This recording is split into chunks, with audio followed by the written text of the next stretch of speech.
E aí pessoal, tudo bom? Vamos para mais uma aula do curso de Física 3. Bom, na última aula a gente falou de campo elétrico, né? A gente chegou numa expressão para campo elétrico de cargas pontuais.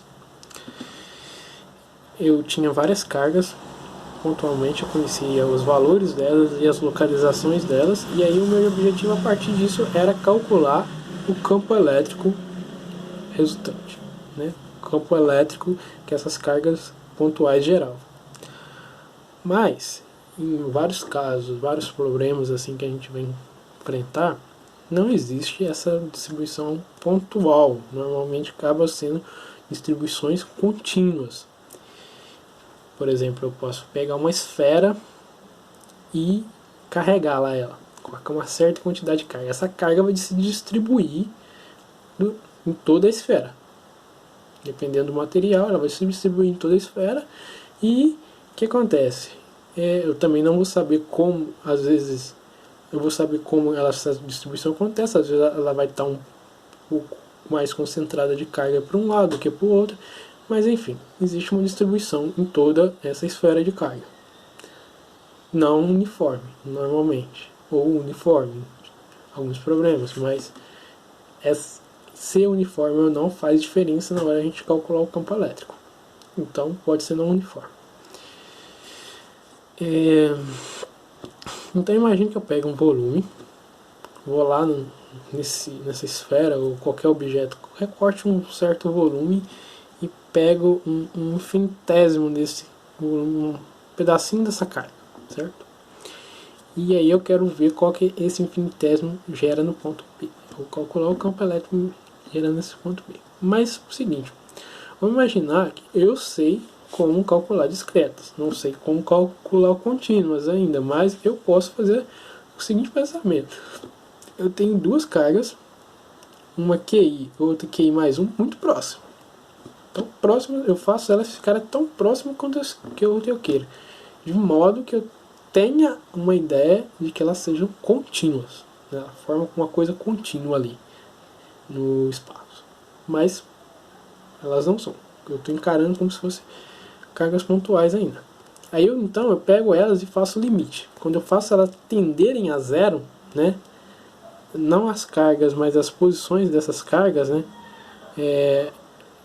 A distância entre essas duas cargas ficarem muito próximas, eu vou ter o seguinte. Eu vou ter uma coisa que é essa integral, certo?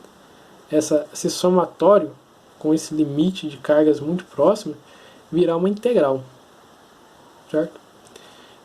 Muito próximos, eu pego e estou somando coisas quando esses limites vão para zero, certo?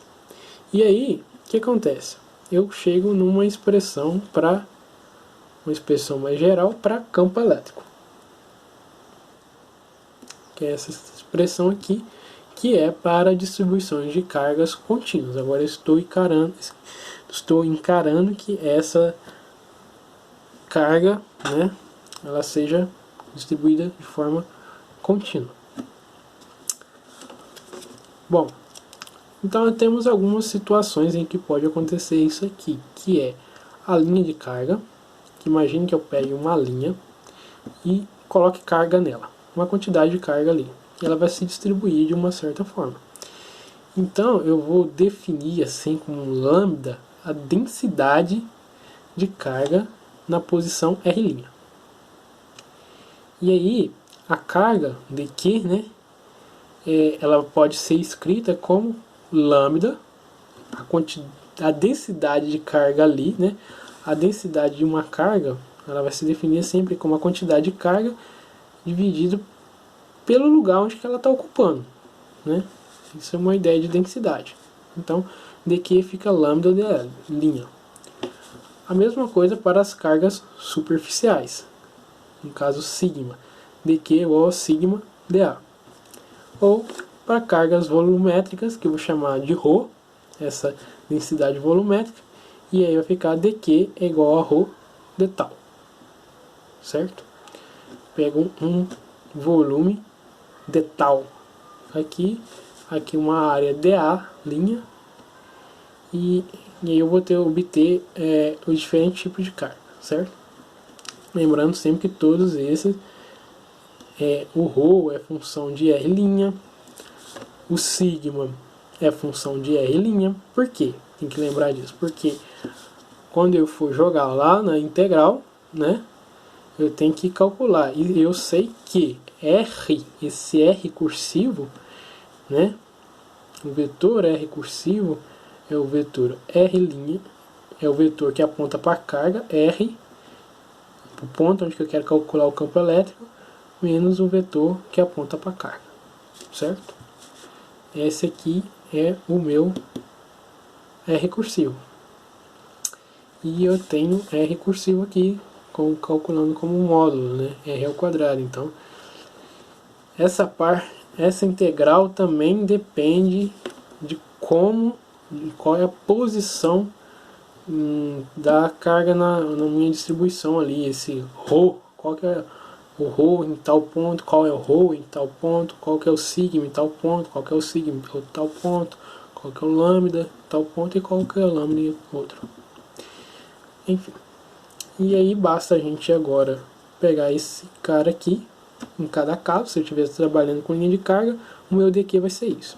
Se eu estiver trabalhando com carga superficial, o meu dq vai ser isso. E se eu estiver trabalhando com uma distribuição volumétrica, o meu dq vai ser isso. E aí, basta substituir aqui e resolver a integral. Não é tão simples assim, mas para alguns problemas é bem mais simples, mas em alguns problemas a gente vai ver que resolver essa integral ainda é um pouco complicado. E aí a gente vai ter outras formas de fazer o cálculo do campo elétrico.